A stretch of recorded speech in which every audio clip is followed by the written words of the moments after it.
Tell me a little bit about your call to ministry. Tell me about your call. I love to talk about my call because actually I remember heeding the call to ministry when I was 14 years old. Mm-hmm. And I went to my mother and told her that I had been called to the ministry. And what an interesting response. She smacked me. And I looked at her quite puzzled because this to me was a very serious thing, and to her it was too. Mm-hmm. And I said, "Why did you smack me?" She said, "Don't play with God. And this is too serious an undertaking for you to do that." I was 14 years old. I waited another 3 years until I was a senior in high school. And then I announced again to my mother that I was called to preach, but this time I backed away. Mm. And at that juncture, she said, "Go speak to your pastor and have a conversation with him." And we proceeded from that. I was a senior in high school at that particular time.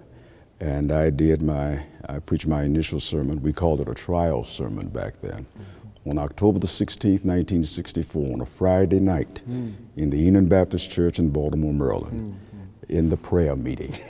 And I've never forgotten that. That's been over 54 years ago. Wow. 54 years ago. Wow.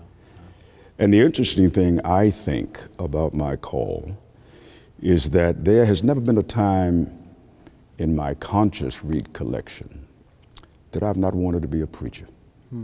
I've always wanted to be a preacher. There's something in me that has always gravitated towards ministry, and I've always been fascinated by preaching, and particularly black preachers. So that's something that's been in me for ad infinitum.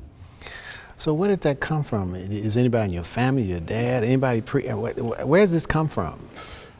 Interestingly enough, my great-grandfather, whose name was John William Booth, he was a rural preacher in Gloucester County, Virginia. Mm-hmm. We were born 100 years apart. He was born in 1847, I was born in 1947.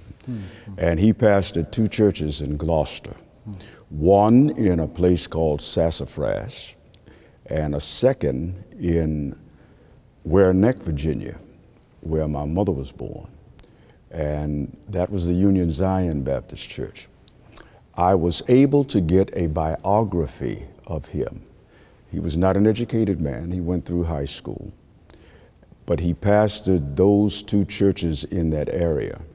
And the church in Sassafras was Bethel, and it was known at that time as Big Bethel. That was his every Sunday church. Union Zion in Ware Neck was his second and fourth Sunday church, and he had a reputation of being quite a preacher. There's a story about him that I've heard, whether true or apocryphal, I don't know, but it is said that many, many years ago, during the Hampton Ministers Conference, that there was a preacher who was to come on a particular day who did not show. And someone said, "Well, there's a preacher around here who can ring the bell." And they asked my great-grandfather to preach on that particular afternoon, and I understand, quoted the quote, that he rang the bell. So I don't know whether that story is true or not, but early in my ministry, I had the opportunity to preach at Big Bethel in Gloucester, also at Union Zion, my mother's church, where he pastored. And there was an old man who had to have been well in his 90s at the time, and I could not have been any more than 19 or 20 years old.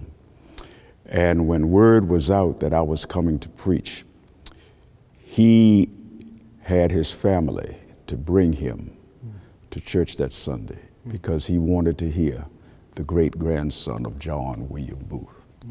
Now, what's interesting about that day, as I recall it, is that this man was introduced to me following the service. He was in a wheelchair, and he looked at me and he smiled and he said, "You're obviously very intelligent, but you cannot moan like him."